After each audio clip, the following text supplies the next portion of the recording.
The sun rises over the arid, windswept plateaus of Anatolia. It is the late 13th century. The mighty Byzantine Empire, once the unshakable heir to Rome, is a shadow of its former self, its borders crumbling, its power waning. To the east, the Sultanate of Rum, a fragment of the great Seljuk Empire, shatters into a mosaic of small, warring Turkish principalities, the beyliks. In this world of fractured power and simmering ambition on the very frontier of the Christian and Islamic worlds, our story begins not with a bang, but with a whisper from a minor tribal leader named Ertuğrul, whose son would plant the seed from which a colossal empire would grow, an empire that would straddle continents, define eras, and cast a shadow that lasts to this very day. This is not just a story of sultans and conquests, it is the epic of the Ottoman Empire. Our narrative finds its true beginning with Osman I, the namesake of the dynasty. Son of Ertuğrul, he was a man of ambition, piety, and vision,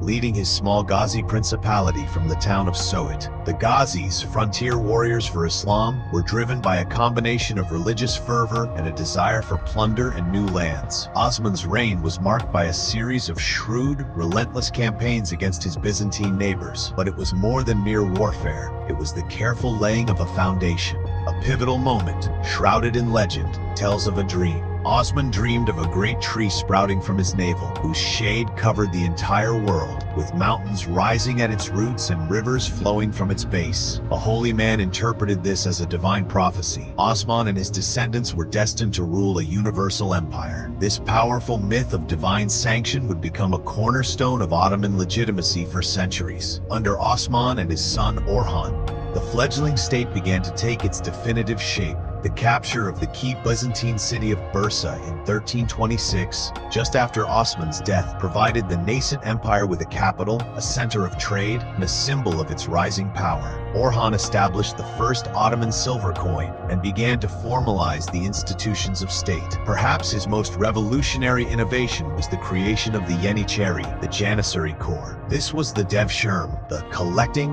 or gathering system. Christian boys from the conquered Balkan territories were taken, converted to Islam, and subjected to years of rigorous, disciplined training to become the Sultan's elite infantry, utterly loyal to the throne, with no tribal or family allegiances. They were the first standing army in Europe since the Roman legions, and they would become the terrifying spearhead of Ottoman expansion for hundreds of years. The momentum continued unabated under Orhan's son, Murad I.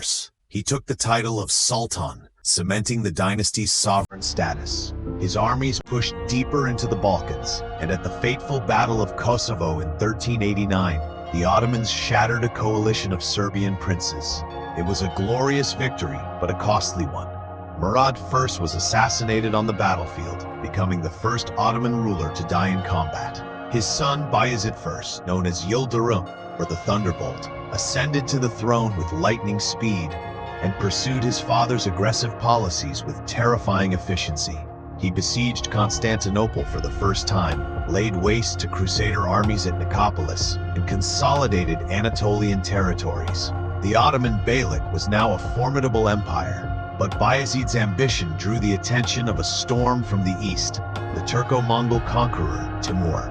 The clash between the Thunderbolt and the lame conqueror, Timur, at the Battle of Ankara in 1402, was a catastrophe for the Ottomans. Bayezid's army was routed, his vassals deserted him, and the Sultan himself was captured, dying in humiliating captivity. In a single afternoon, the empire was shattered. Timur restored the Anatolian beyliks, and Bayezid's sons plunged into a bloody 11-year civil war, known as the Ottoman Interregnum. It seemed the Ottoman project had ended as quickly as it began. But the institutions built by Osman, Orhan, and Murad were stronger than they appeared. The empire was not dead, it was merely in hibernation, waiting for a leader to reunite its fractured pieces. That leader emerged in the form of Mehmed I, who finally triumphed over his brothers. The task of rebuilding was monumental, but he succeeded, restoring central authority and preparing the ground for his son, Murad II. Murad was a steady, capable ruler who reaffirmed Ottoman power in the Balkans and Anatolia, crushing another crusade at the Battle of Varna. But his true legacy was the son he groomed, a young prince obsessed with history, geography, warfare, and the ancient prophecies surrounding a great city. A boy who, from his earliest days, dreamed of accomplishing what his ancestors could not, to take the mighty walls of Constantinople, and in doing so change the world forever. His name was Mehmed.